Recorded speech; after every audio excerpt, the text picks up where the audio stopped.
Saudi আরব, তুরস্ক এবং পাকিস্তান বিশ্ব রাজনীতির এই নতুন তিন মুসলিম খেলোয়াড় মিলে সই করতে যাচ্ছে এক ত্রিপক্ষীয় প্রতিরক্ষা চুক্তি। আন্তর্জাতিক বিশ্লেষকরা একে ইতিমধ্যেই ডাকতে শুরু করেছেন ইসলামিক ন্যাটো নামে। বিশ্ব রাজনীতির খেলায় যখন একের পর এক নতুন চাল দেওয়া হচ্ছে, তখন মধ্যপ্রাচ্য ও দক্ষিণ এশিয়ার সীমানা ছাড়িয়ে একটি অভূতপূর্ব সামরিক মেরুকরণ ঘটে চলেছে। সৌদির পকেটে রয়েছে অথৈ ধন সম্পদ ও আঞ্চলিক প্রভাব, তুরস্কের ঝুলিতে রয়েছে অত্যাধুনিক ড্রোন প্রযুক্তি ও সামরিক সরঞ্জাম তৈরির বিশ্বমানের কারখানা, আর পাকিস্তানের কাছে রয়েছে এক বিশাল সুসংগঠিত সেনাবাহিনী এবং পারমাণবিক অস্ত্রের শক্তি। ফলে খেলা যে বেশ জমে উঠেছে তাতে কোনো সন্দেহ নেই। চলুন তিন দেশের শক্তির সমীকরণ আর এই জোট কি প্রভাব ফেলবে সেটাও বুঝে নেই। দর্শক, এই জোটের প্রতিটি দেশের ভূমিকা ঠিক যেন একটি নিখুঁত সিনেমার প্রধান তিনটি চরিত্রের মতো সাজানো। মধ্যপ্রাচ্যের ধনকুবের সৌদি আরবের তেলের টাকা ও আন্তর্জাতিক স্তরে প্রভাব অপরিসীম।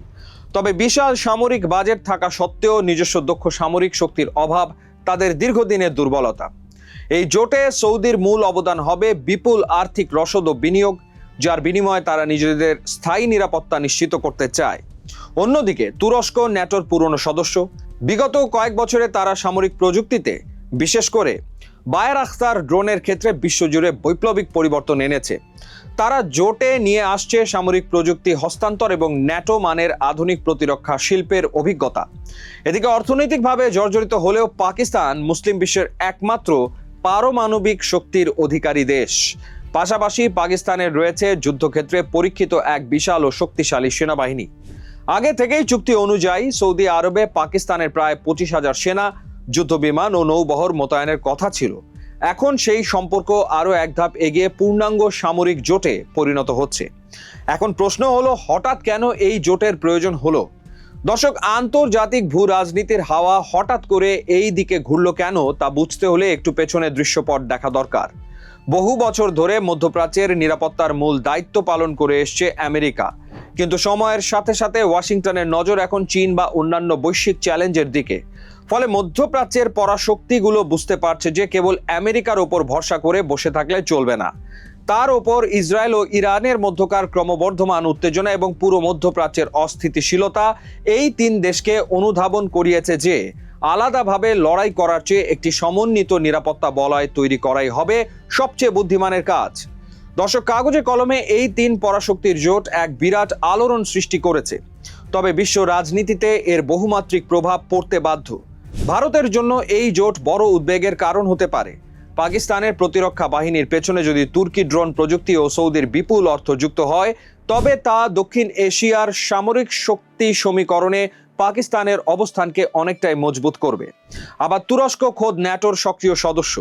একটি ন্যাটো সদস্য দেশ যদি পশ্চিমাদের বাইরে গিয়ে সম্পূর্ণ আলাদা একটি পারমাণবিক পরাশক্তি ও মধ্যপ্রাচ্যের ধনী দেশকে নিয়ে নতুন সামরিক ব্লক তৈরি করে, তবে তা ওয়াশিংটন ও ব্রাসেলসের জন্য চরম অস্বস্তিকর।